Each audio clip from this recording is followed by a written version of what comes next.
dobrodošli.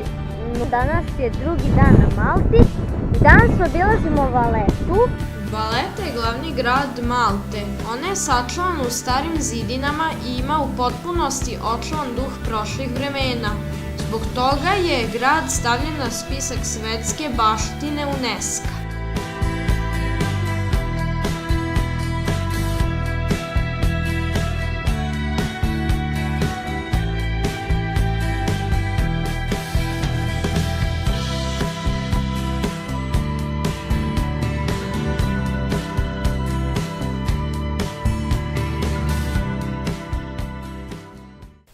Nalazimo se kod Malteškog nacionalnog akvarijuma.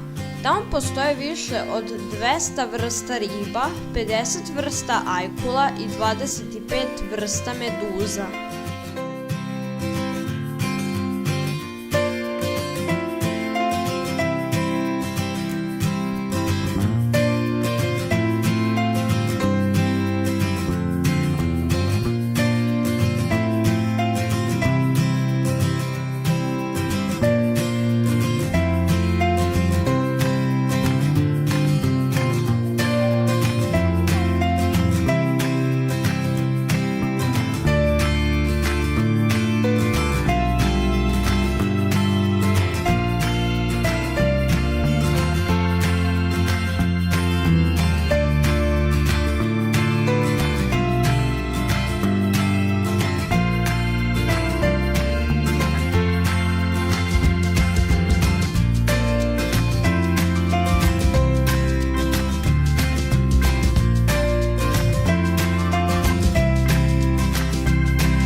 Je tvrđava.